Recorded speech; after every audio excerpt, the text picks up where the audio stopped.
Hello everyone, welcome to all of you from MDM Higher Education College. I am Rajiv sir, your physics lecturer, and we were on first book of BSc first year. हमारे last class में जो topic था वो था electric field में charge particle का motion. आज हम बात करेंगे मैग्नेटिक फील्ड में या चुंबकीय क्षेत्र में जो चार्ज पार्टिकल होता है उसका क्या मोशन रहेगा, उसका क्या बिहेवियर रहेगा। तो टॉपिक का नाम है motion of charge particle in uniform magnetic field. एक समान चुंबकीय क्षेत्र में आवेशित कणों की गति का हमें क्या करना है, यहाँ पे अध्ययन करना है। तो ये आपके लिए कोई नया टॉपिक नहीं है, आपने 10th क्लास में भी ये टॉपिक कर चुके हो। 10th क्लास में आपको पता ही है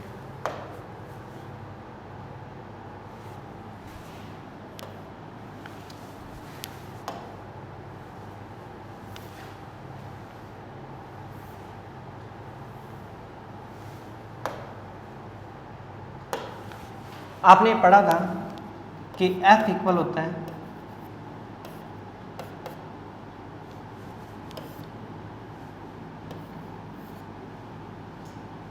Q into V cross B। Okay, तो यहाँ पर इस इक्वेशन का मतलब क्या मैं आपको समझा देता हूँ कि इसमें देखो, अगर कोई चार्ज पार्टिकल है जिसका चार्ज क्या है, Q है।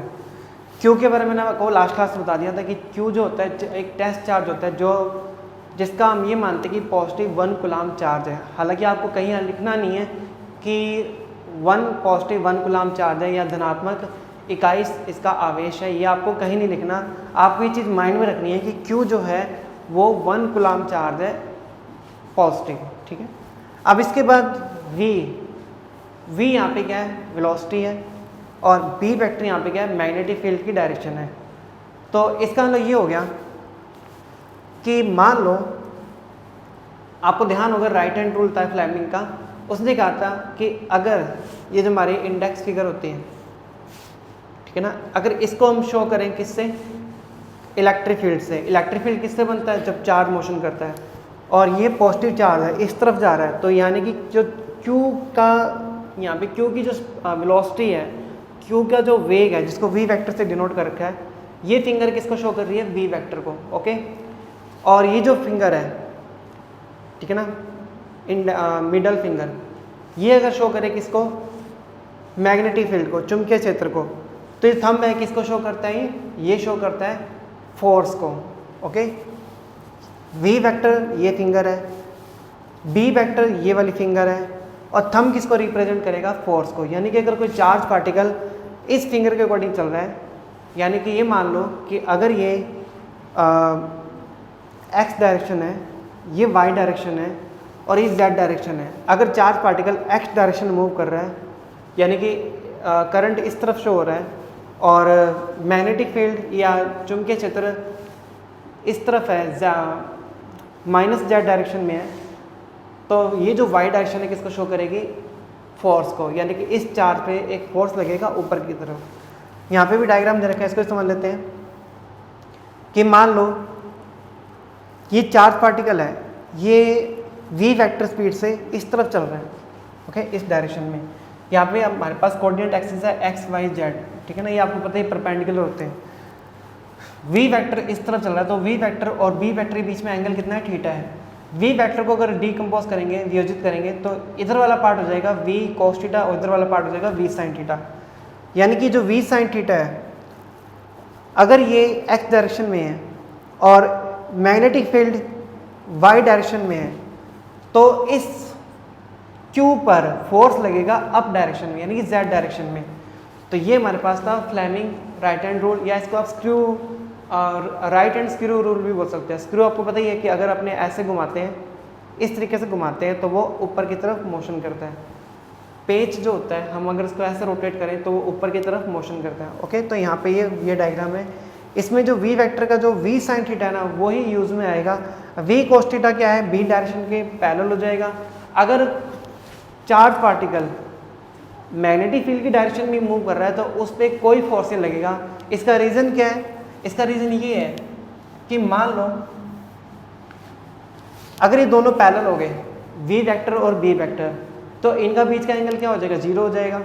और इसमें आपको पता है क्रॉस में क्या आता है, साइन थीटा आता है। साइन थीटा में थीटा अगर 0 हो गया तो ये सारा खत्म हो जाएगा, ठीक है ना। अगर मैं बात करूँ v वेक्टर पैरेलल है b वेक्टर के, तो फोर्स क्या हो जाएगा उसमें, 0 होएगा। बट अगर मैं केस लेके चलता हूँ v वेक्टर परपेंडिकुलर है b वेक्टर पे, ओके, तो इस केस में थीटा कितना हो जाएगा, 90 डिग्री, और साइन 90 कितना होता है, 1 होता है। तो साइन 90 1 होता है तो हमें एफ एम की मैक्सिमम वैल्यू मिलेगी, यानी फोर्स जो होएगा वो मैक्सिमम अप्लाई होगा किसके ऊपर, क्यू वी बी जितना ये अप्लाई होएगा। ओके, तो ये दो केस आपको ध्यान रखने हैं। इसके बाद ये डायग्राम समझ लेते हैं। इस डायग्राम के अकॉर्डिंग यहाँ पे कोई चार्ज पार्टिकल है क्यू, जिसकी वेलोसिटी की तरह इस तरफ है, ठीक है ना। ये मान के चलो प्लेन इस तरफ है, तो ये चार्ज पार्टिकल इस तरफ मूव कर रहा है आपकी तरफ, ठीक है। और इलेक्ट्रिक मैग्नेटिक फील्ड किस तरफ है, ऊपर है, ऊपर की तरफ मैग्नेटिक फील्ड है। तो फोर्स किस तरफ लगेगा, इस तरफ लगेगा। फिंगर समझाया तो मैं आपको कि ये फिंगर है आपकी तरफ इलेक्ट्रिक फील्ड वाली, और मैग्नेटिक फील्ड की तरह ऊपर की तरफ, मैग्नेटिक फील्ड की तरह ऊपर की तरफ है। ओके, तो यहाँ पे ये डायरेक्शन होगी इस तरफ, और मैग्नेटिक फील्ड हो गया ऊपर की तरफ। फोर्स किस तरफ लग रहा है इसको, फोर्स इसको इस तरफ लगेगा, अंदर की तरफ, ठीक है। तो अंदर की तरफ फोर्स लगेगा, तो आपको पता ही है कि इसका जो मोशन होएगा वो क्या हो जाएगा, रोटेशन मोशन होएगा, वर्ताकार पथ पे गमन करेगा। आपको मैं बताया था इसका रीज़न क्या है।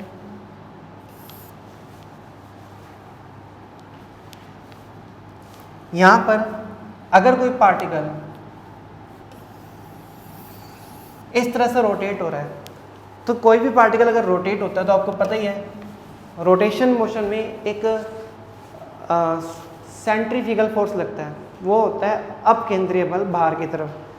अगर इस अपकेंद्रीय बल को या सेंट्रीपिटल फोर्स को, सेंट्रीफ्यूगल फोर्स को स्टडी करें तो इसका ना पार्टिकल तो बाहर चला जाना चाहिए इस सर्कुलर पाथ से, लेकिन इसको बैलेंस करने के लिए कोई ना कोई सेंट्रीफ्यूगल फोर्स तो होना चाहिए यहाँ पे, यानी कोई ना कोई अभिकेंद्रीय बल होना चाहिए। और अभिकेंद्रीय बल कहाँ से मिलेगा, वो मिलेगा आपको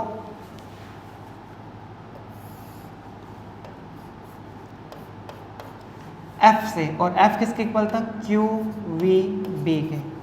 अब यहाँ पे क्यू वी बी क्यों आया है, साथ में साइन थीटा क्यों नहीं आया, वो भी देख लेते हैं।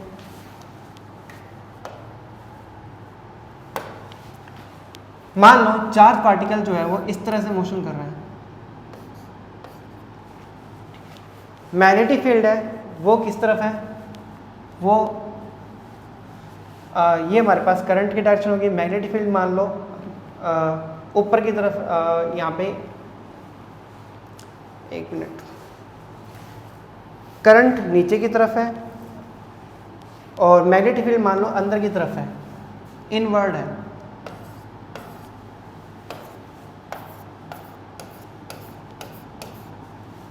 ये सर्कल जो होते हैं शो करते हैं कि मैग्नेटिक फील्ड अंदर की तरफ है, चुंबकीय क्षेत्र अंदर की दिशा में यानी कि इनवर्ड है।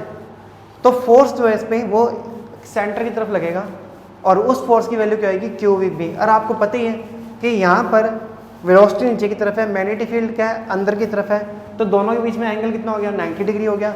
और 90 डिग्री एंगल हो गया तो साइन 91 होता है, इसलिए एफ की वैल्यू क्या आ जाएगी, क्यू वी बी। और ये किससे बैलेंस होएगा, ये बैलेंस होएगा सेंट्रीफ्यूगल फोर्स से। अब हमें पता है कि जो सेंट्रीफ्यूगल फोर्स होता है बाहर की तरफ जो लगता है बल, उसको कौन बैलेंस कर रहा है, क्यू वी बी। और क्यू वी बी अगर अंदर की तरफ लग रहा है तो हम इसे कह सकते हैं कि यही फोर्स क्या है, हमारा सेंट्रीफ्यूगल फोर्स है, सेंट्रीपिटल फोर्स है, यानी कि अभिकेंद्रीय बल है। ये सेंट्रीपिटल फोर्स है की तरह काम कर रहा है, सेंट्रीपिटल फोर्स यानी अभिकेंद्रीय बल की तरह काम कर रहा है। तो हम यहाँ पे ये मान सकते हैं कि क्यू वी बी किसके इक्वल है, m v square over r के। ये एम वी स्क्वायर और आर क्या होता है, ये सेंट्रीपिटल फोर्स होता है, अभिकेंद्रीय बल होता है। यहाँ से थोड़ा इसको सिंप्लीफाई करें तो हमारे पास रिजल्ट क्या क्या आएंगे वो देख लेते हैं। अगर यहाँ पे v से v स्क्वायर कैंसिल कर दें तो यहाँ पर आ जाएगा r q B equals to m B. Okay, ये इस तरीके से रिजल्ट आ जाएगा, r q B equals to m B. आर यहाँ पे क्या है, रेडियस है इस पाथ की, और क्यू चार्ज है, बी मैग्नेटिक फील्ड है, उसका मैग्नीट्यूड है, यानी कि चुंबकीय क्षेत्र का परिणाम है। पार्टिकल का यहाँ पे मास m हो गया और वेलोसिटी यहाँ पे क्या होगी, v होगी। ये तभी है जब हम क्या मान के चल रहे हैं कि पार्टिकल का जो मोशन है या चार्ज का जो मोशन है वो मैग्नेटिक फील्ड के क्या परपेंडिकुलर है, तभी ये हमारे पास रिजल्ट आता है। अब यहाँ से आप r कैलकुलेट कर सकते हो। r की वैल्यू क्या आ जाएगी, वो आ जाएगी mv डिवाइडेड बाय qb। ये चीज़ वहाँ पे भी आएगी जब अपने एटॉमिक फिजिक्स पढ़ेंगे। एटॉमिक फिजिक्स में आपके पास बोर्स मॉडल आता है, और बोर्स मॉडल में भी हमने जो इलेक्ट्रॉन होते हैं जब वो सर्कुलर पाथ में मोशन करते हैं तब सेम रिजल्ट यहाँ पे यही आता है। अब इसके बाद आपको पता ही है जो mv क्या होता है, mv होता है संवेग यानी कि मोमेंटम। इसको मैं p से नोट कर सकता हूँ यहाँ पे। अगर हम यहाँ पे एनर्जी की बात करें, काइनेटिक एनर्जी की,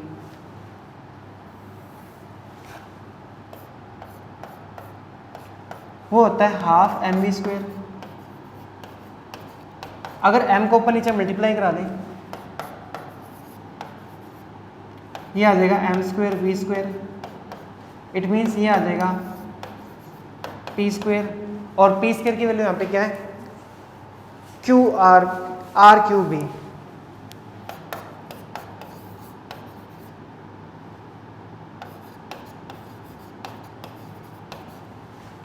तो ये हमारे पास आ जाएगी काइनेटिक एनर्जी पार्टिकल की।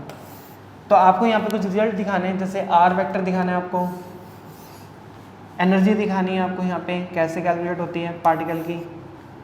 ओके, तो इसमें एक चीज़ मैं आपको बता देता हूँ सबसे इम्पोर्टेंट, कि जब हमारे पास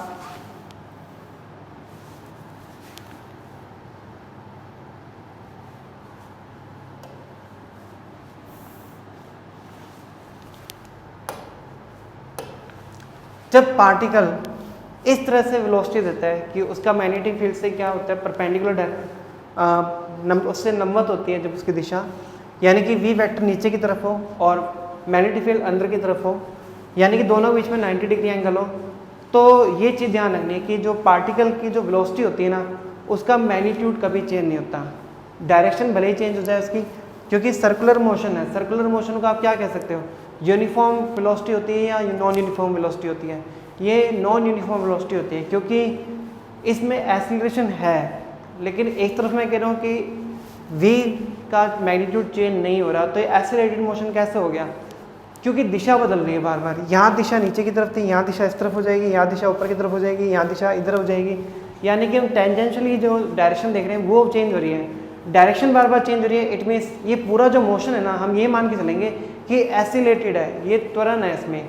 क्यों, क्योंकि डायरेक्शन चेंज हो रही है, वेलोसिटी भले ही चेंज ना हो रही हो, उसका मैग्नीट्यूड भले ही चेंज ना हो रहा हो, बट डायरेक्शन यहाँ चेंज हो रही है। तो इस प्रकार टाइप के मोशन को हम नॉन यूनिफॉर्म मोशन कहते हैं, यानी कि असमान गति बोलते हैं इसको, या वेग बोलते हैं।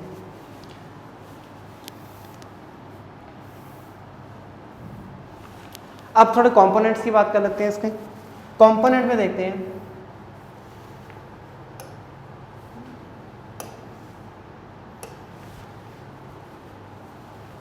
मैं आपको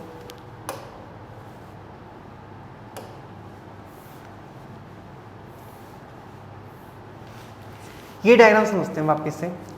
v वेक्टर के यहाँ पे दो कंपोनेंट होंगे, तो v sin थीटा और v cos थीटा। मैंने आपको ये बताया था कि v cos थीटा का कोई इफेक्ट नहीं पड़ेगा क्योंकि वो v वेक्टर के क्या है, पैरेलल हो गया। v sin थीटा यहाँ पे इफेक्टिव है।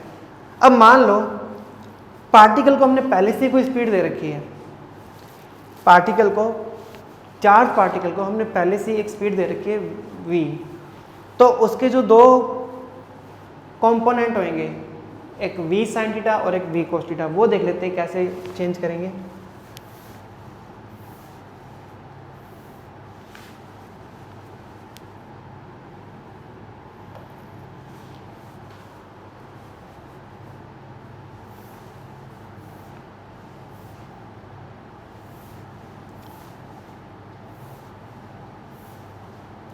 ओके, ये डायग्राम समझते हैं। यहाँ पे एक पार्टिकल है जिसकी वेलोसिटी कितनी है, v वेक्टर है, दिख रहा होगा आपको। इस v वेक्टर के दो कंपोनेंट हम सोच सकते हैं, तो v cos थीटा और एक v sin थीटा। जो मैग्नेटिक फील्ड है वो हमारे पास इस तरफ है डायरेक्शन में। अब देखो अगर इस v वेक्टर के दो कंपोनेंट की बात करें तो v cos थीटा और v sin थीटा, तो v cos थीटा पे कोई फर्क नहीं पड़ेगा, क्योंकि मैंने आपको कहा था कि अगर वेलोसिटी या वेग चुंबकीय क्षेत्र या मैग्नेटिक फील्ड के पैरेलल है तो उस पर कोई इफेक्ट नहीं पड़ता, उसका कोई चेंज नहीं होएगा। लेकिन जो v sin थीटा है, v sin थीटा किसके परपेंडिकुलर है? मैग्नेटिक फील्ड के। और मैंने आपको ये बता दिया था यहाँ पर कि अगर परपेंडिकुलर मोशन होता है किसी भी पार्टिकल का तो वो कौन सा पाथ लेता है? सर्कुलर पाथ लेता है। तो यहाँ पे क्या है, ऑलरेडी एक v वेलोसिटी दे रखी है हमने इस चार्ज पार्टिकल को, तो उसके जो कंपोनेंट है v cos थीटा वो तो इसको b तरफ की b डायरेक्शन में लेके जाएगा, बट इसमें कोई एक्सीलरेशन नहीं होएगा। ये जो स्पीड इसकी v cos थीटा पहले थी वही बाद में रहेगी, लेकिन ये जो v sin थीटा है इसकी वजह से इसका मोशन क्या हो जाएगा? सर्कुलर हो जाएगा। तो आपको कुछ ऐसा दिखाई देगा कि ये ना एक स्प्रिंग की तरह, हेलिक्स की तरह क्या हो रहा है? मूव हो रहा है। तो इस टाइप के मोशन को हम कहते हैं हेलिकल मोशन। इसको हिंदी में भी हेलिकल नाम है इसका। और हेलिकल जो है वो इस टाइप का मोशन होता है कि आपको ऐसा लगेगा जैसे एक हेलिक्स बनता हुआ जा रहा है यहाँ पे। तो ये हमारा हेलिक्स मोशन है। इसके बाद एक टर्म आती है पिच, वो देख लेते हैं क्या होता है। पिच को समझ लो कि एक तरह की रेंज होती है कि हेलिक्स मोशन में ये हमारे पास जो पार्टिकल है ये कहाँ तक गया है। तो देखो अगर हमें रेंज निकालनी है यानी कि डिस्टेंस निकालनी है तो हमें क्या करना पड़ेगा? हमें एक तरीके से वेलोसिटी को किससे इंटू करना पड़ेगा? टाइम से।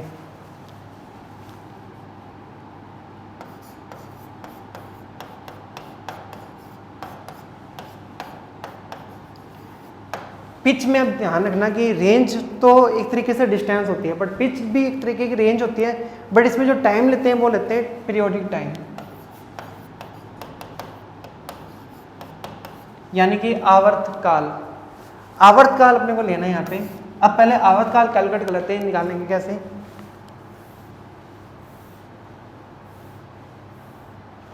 आपको पता है आवर्तकाल जो होता है t, इसको कैपिटल T से नोट करते हैं। आवर्तकाल एक तरीके टाइम होता है जिसमें ये जो सर्कुलर मोशन हो रहा है यहाँ पे, इसको एक राउंड होने में कितना टाइम लगेगा वो क्या होता है? आवर्तकाल होता है। तो अगर मैं बात करूं यहाँ पे वेलोसिटी, हमें पता है किसके इक्वल होती है? Displacement divided by time. तो यहाँ से टाइम की वैल्यू क्या आएगी? डिस्प्लेसमेंट, यानी कि दूरी, कितनी दूरी चली है एक चक्कर में उसने, जितना इसका सरकमफेरेंस था, परिधि थी। तो यहाँ पे मैं लिख सकता हूँ 2πr। और वेलोसिटी यानी कि क्या स्पीड थी इसकी पार्टिकल की? पार्टिकल की स्पीड थी v। क्या हमने v निकाल रखा है? इस इक्वेशन से v की वैल्यू क्या आ जाएगी? वो आ जाएगी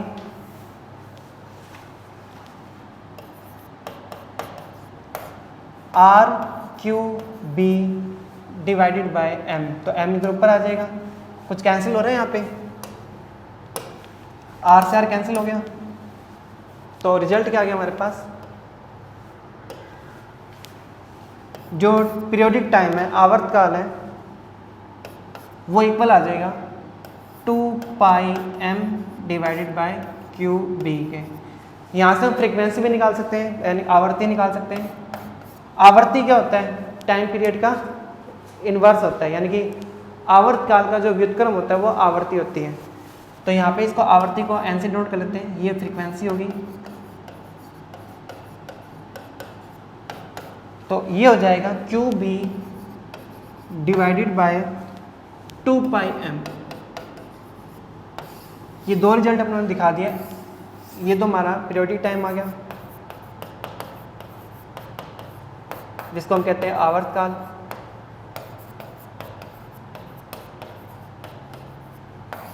और ये होगी फ्रीक्वेंसी। फ्रीक्वेंसी आपको पता ही है कि 1 सेकंड में वो पार्टिकल कितने राउंड लेगा, उसको कहते हैं फ्रीक्वेंसी। अब हमारे पास अगर t की वैल्यू आ गई तो यहाँ पे t की वैल्यू पुट कर देते हैं। t की वैल्यू क्या थी? 2πm divided by qb। 2 pi m divided by q B. Velocity कौन सी लेनी है, इस तरफ जो जा रही है। तो डायग्राम में देखते हैं कि ये वेलोसिटी क्या थी, v cos थीटा थी, और ये फिक्स है, ये चेंज नहीं होगी। तो हमारे पास रेंज आ जाएगी, पिच आ जाएगी। पिच की वैल्यू क्या बनेगी, पिच को हिंदी में पिच ही कहते हैं, ठीक है। इसका फॉर्मूला बन जाएगा v cos theta into 2 pi m over Q B. अब तक हमने मैग्नेटिक फील्ड में मोशन और इलेक्ट्रिक फील्ड में मोशन देखा था। क्या होगा अगर दोनों ही फील्ड एक साथ अप्लाई कर दें, यानी कि यूनिफॉर्म इलेक्ट्रिक फील्ड और यूनिफॉर्म मैग्नेटिक फील्ड अप्लाई कर दें, तो उस केस में जो फोर्स लगेगा उसको वेक्टर की पोजीशन में देखें तो एक तो एफ ई यानी due to electric field plus F M due to magnetic field. देखो वेक्टर की सबसे अच्छी खास बात ये होती है कि आपको ज़्यादा कुछ सोचने की जरूरत नहीं होती। आपको अगर रिजल्टेंट फोर्स दिखाना है तो उसका जो वेक्टर होता है वो सिंपली वेक्टर एडिशन लॉ से आता है, ठीक है ना। क्या एंगल होगा वो बाद में देखा जाएगा। हम इतने कैपेबल तो हैं वेक्टर स्टडी से कि हम इसको एडिशन के एक्सप्रेशन में लिख सकते हैं। अब यहाँ पे एफ की वैल्यू क्या होती है आपको पता है, क्यू इंटू ई होती है, और एफ एम की वैल्यू क्या आती है, q into v vector cross E vector. इनमें कॉमन क्या है, इनमें क्यू कॉमन है, ब्रैकेट में आ जाएगा A vector plus V vector cross E vector. Sorry गलत हो गया, बी वेक्टर था यहाँ पे, बस सही कर लेते हैं।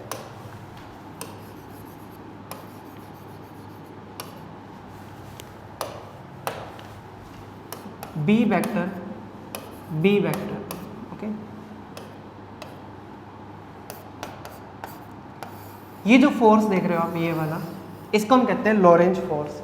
हिंदी में भी इसका नाम लॉरेंज फोर्स है।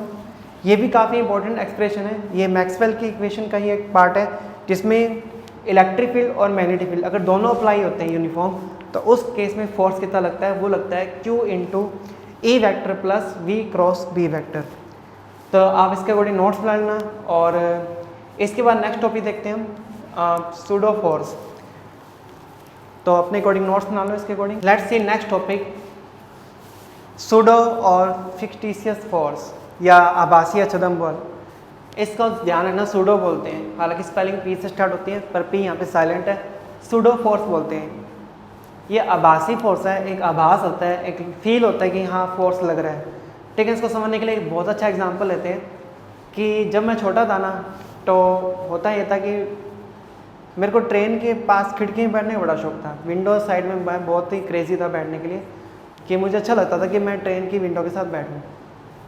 कभी कभी क्या होता था, किसी स्टेशन पे ना मेरे सामने एक ट्रेन आ जाती थी, यानी कि विंडो से मैं किसको देखता था, ट्रेन को देखता था। वो ट्रेन चलने लगती थी, सामने वाली ट्रेन, और मुझे ऐसा फील होता था कि मेरी ट्रेन चल रही है। वो ट्रेन धीरे धीरे स्पीड पकड़ती थी, मेरे को ऐसा लगता था जैसे मेरी ट्रेन स्पीड पकड़ रही है, एक फील होता था। और जब वो ट्रेन आगे निकल जाती थी तब पता चलता था कि ट्रेन तो मेरी वहीं खड़ी है, अभी चली नहीं थी, क्योंकि मुझे एक फील हो रहा था, ऐसा आभास हो रहा था कि ट्रेन मेरी चल रही है, वो रुकी पड़ी है। कई बार हमें ऐसा फील होता है। आपको पता है, लिफ्ट में आप बैठते हो, लिफ्ट में क्या होता है, जब आप ऊपर की तरफ जाते हो लिफ्ट से, आपको ऐसा लगता है जैसे कि मेरा वेट बढ़ गया, मैं बहुत भारी हो गया। और वही लिफ्ट जब नीचे आती है तब आपको लगता है कि मेरा वेट कम हो गया। बट क्या एक्चुअल में आपका वेट कम हुआ है? आपका भार तो अभी भी उतना ही है जितना पहले था, बट ये फील होता है, एक महसूस होता है कि हाँ मेरा भार बढ़ गया या कम हो गया। तो इसी हम क्या कहते हैं, सूडो या आभासी बल कहते हैं, फोर्स कहते हैं। तो यहाँ पे देखो, इसमें होता ये है कि मान लो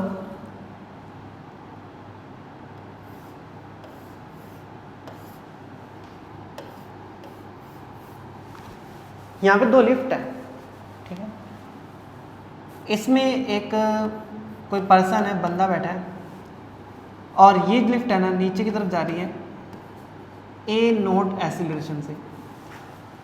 इस बंदे का नाम मान लो बी है। यहाँ पे एक पर्सन है, इसका नाम ए है, ये रुका हुआ है, ये नीचे की तरफ जा रहा है, ओके। इसकी एक्सीलरेशन कितना है, ए नोट है। ठीक है, नीचे की तरफ जा रहा है। अब इसको पता है क्या लगेगा, इसको लगेगा कि मैं तो वहीं रुका हुआ हूँ, ये बंदा, ये पर्सन ऊपर जा रहा है, किससे, -a0 एक्सीलरेशन से, ये फील करेगा, ठीक है ना। इसको कभी कभी ऐसा लग सकता है, जैसे मुझे ट्रेन में लगा था, कि मैं तो वहीं रुका हूँ, ये ऊपर जा रहा है, ये इसको फ़ोन करके बोलेगा कि अरे भाई आप -a0 एक्सीलरेशन से, -a0 त्वरण से ऊपर क्यों जा रहे हो। ये इसको कॉल बैक करके बोलता है कि अरे नहीं मैं नहीं ऊपर जा रहा, आपको फील हो रहा है ऐसा, उल्टा आप नीचे जा रहे हो। तो एक्चुअल में जा ये रहा है, बट इसको फील होता है, इसको महसूस होता है कि ये बंदा ऊपर जा रहा है, ये पर्सन ऊपर की तरफ अपवर्ड -a0 एक्सीलरेशन से अपसाइड जा रहा है, तो इसको फील हो रहा है ऐसा। इसी को क्या कहते हैं, सूडो फोर्स कहते हैं। तो इसमें देखो, अगर मैं ऑलरेडी कहूँ कि ये जो पर्सन है इसका भी चलो एक फोर्स, इस पर भी एक एक्सीलरेशन है या फोर्स लग रहा है, मान लेते हैं कि इसकी लिफ्ट जो है ना,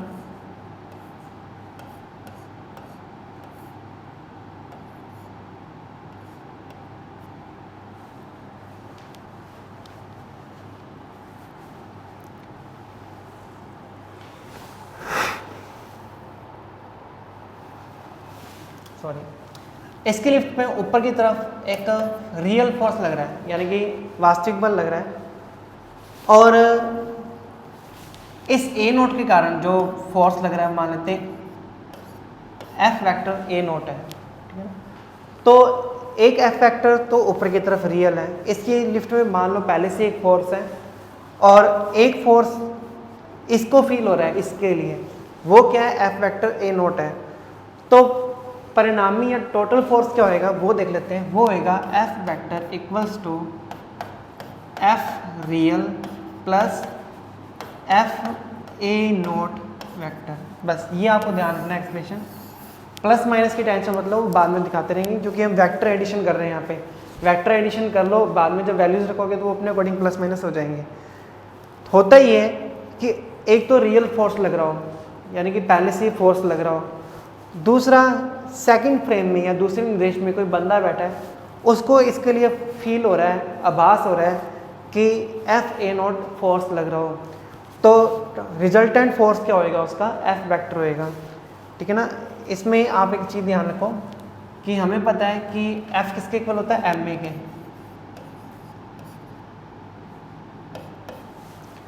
FR किसके इक्वल होगा, MAR के। और क्योंकि उल्टी दिशा में लग रहा था ये, ठीक है ना, एक्सीलरेशन का क्या था, अगर ये A0 एक्सीलरेशन नीचे जा रहा था तो इसको लग रहा था कि ये -A0 एक्सीलरेशन से ऊपर जा रहा है, तो यहाँ पर आ जाएगा -MA0 एक्सीलरेशन। अब इस पूरे एक्सप्रेशन में मास किसका ले रहे हैं हम, इसका ले रहे हैं, ओके। इसका मास क्या है, m है, तो m सारे कैंसिल हो जाएंगे, तो हमारे पास एक्सप्रेशन क्या आ जाएगा, ये आ जाएगा, यहाँ लिख देते हैं A vector equals to A real -A0। तो ये हमारे पास एक्सप्रेशन है एक्सीलरेशन का, कि फाइनल एक्सीलरेशन क्या होएगा उसका, A रियल, उसका जो रियल एक्सीलरेशन है इस फोर्स के कारण, और -A0 इसको फील हो रहा है, इसके लिए -A0 का जो सब्ट्रैक्शन होएगा यहाँ पे, क्योंकि अपोजिट साइड थी, तो वो होएगा हमारा रिजल्टेंट एक्सीलरेशन, यानी कि परिणामी त्वरण। इसको एग्जांपल समझते हैं ताकि और अच्छा समझ आ जाए आपको। ये आपको यहाँ पे दो लिफ्ट दे रखी हैं, ओके, थोड़ा स्पेस बना लेते हैं।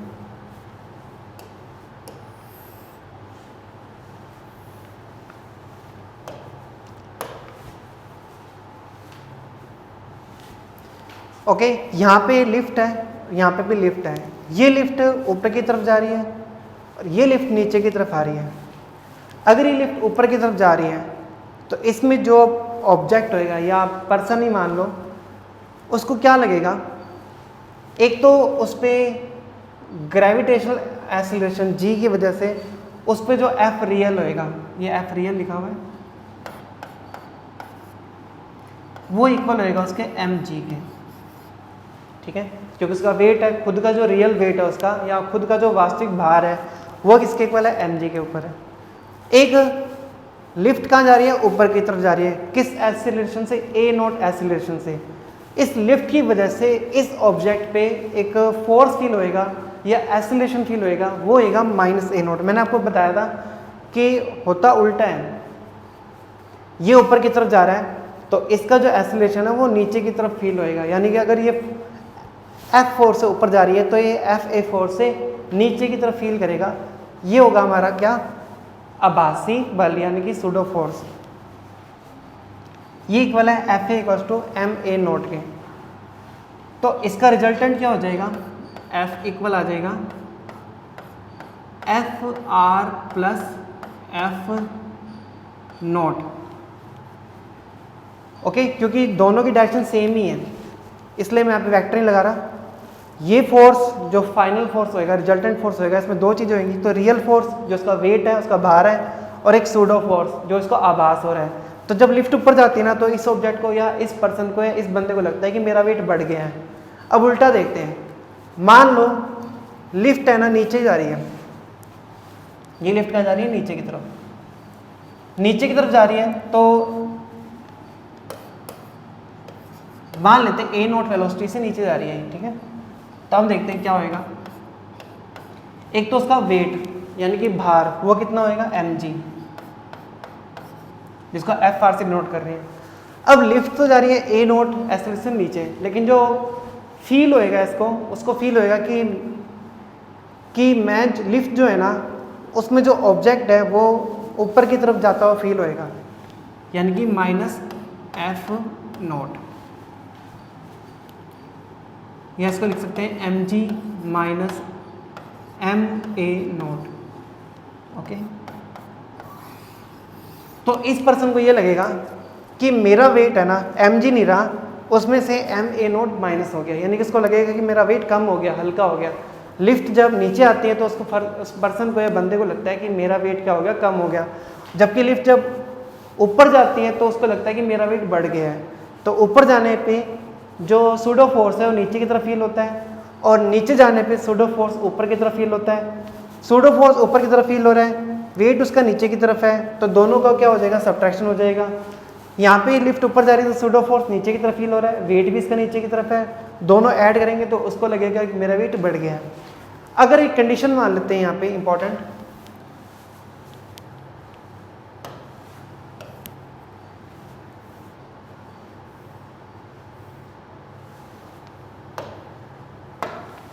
अगर हम मान लें कि जो ए है इसका एक्सीलरेशन इतने है जितना ग्रेविटेशनल एक्सीलरेशन है, यानी कि गुरुत्वीय त्वरण है, उस केस में क्या होगा, एफ की वैल्यू आ जाएगी, जब मैं ए नोट को क्या मान रहा हूँ, जी के इक्वल मान रहा हूँ, ये आ जाएगा m g minus m g, ये आपस में कैंसिल हो जाएंगे, एफ की वैल्यू क्या आ जाएगी, 0।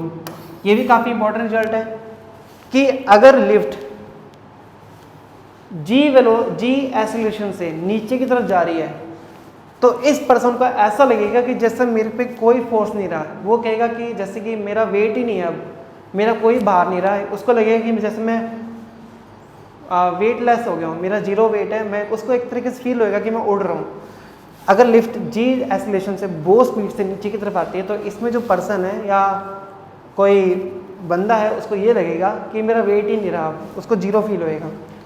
अगर ये वैल्यू और बढ़ जाए तो उसको ये लगेगा कि मैं उड़ रहा हूँ, इस लिफ्ट के अंदर लगेगा। एक्चुअल में ऐसा नहीं है, वो उड़ नहीं रहा, बट लिफ्ट के रिस्पेक्ट उसको लगेगा कि मैं उड़ने लग गया, अगर ये बहुत ज़्यादा बड़ा हो। तो ये हमारा था सूडो फोर्स। इसके कुछ एग्जाम्पल भी हैं आपकी बुक में, जैसे कि एक कॉरोलिस बल आएगा, और एक आपके यहाँ पे जो अपना अर्थ है वो रोटेट करता है। तो कोई भी ऑब्जेक्ट अगर रोटेट करता है तो आउटसाइड जो फोर्स लगता है उसको क्या कहते हैं, सेंट्रीफ्यूगल फोर्स बोलते हैं उसको, यानी कि अपकेंद्रीय बल। तो ये अपकेंद्रीय बल, कॉरोलियस बल, ये भी किसके एग्जाम्पल होंगे, सूडो फोर्स के एग्जाम्पल होंगे। कॉरोलियस बल मैं आपको थोड़ा समझा देता हूँ कि होता ये है, जैसे अर्थ है, आपको पता है अर्थ ऐसे रोटेट करती है इस तरीके से, ठीक है ना, ये करती है पश्चिम से पूर्व की तरफ, यानी कि वेस्ट टू ईस्ट मूव करती है। तो होता ये है कि मान लो कोई ऑब्जेक्ट है, उसको यहाँ से नीचे की तरफ आना है, ठीक है ना, लेकिन अर्थ तो ऐसे रोटेट कर रही है, उसको आना यहाँ था लेकिन एक्चुअल में वो कहाँ पहुँच जाएगा, वो इधर पहुँच जाएगा। ठीक है, अगर वो चलता हुआ आ रहा है। या फिर अगर बात करें एयर की, एयर के केस में उल्टा हो जाएगा। अगर ये मान लो कि उड़कर कोई चीज़ यहाँ आ रही है तो उसको यहाँ पहुँचना था, बट वो कहाँ पहुँच जाएगा, वो इधर पहुँच जाएगा। ये चीज़ें सूडो फोर्स में आती हैं, क्योंकि अर्थ रोटेट हो रहा है, उसको पहुँचना यहाँ था, बट जब तक ये यहाँ पहुँचेगा तब तक ये पॉइंट, ये जो प्लेस है, ये स्थान है, वो इधर आ जाएगा, तो वो गलती से यहाँ पहुँच जाएगा। ये होता है कॉर्डियस बल, यानी कि इसको हिंदी में भी कॉर्डियस बल ही बोलते हैं। तो आप अपने अकॉर्डिंग नोट्स बना लेना, और कोई भी प्रॉब्लम है तो आप कमेंट कर सकते हो, मैसेज कर सकते हो, कांटेक्ट कर सकते हो। इस वीडियो को आप लाइक कर देना, सब्सक्राइब कर देना और बेल आइकन को प्रेस कर देना। Thank you.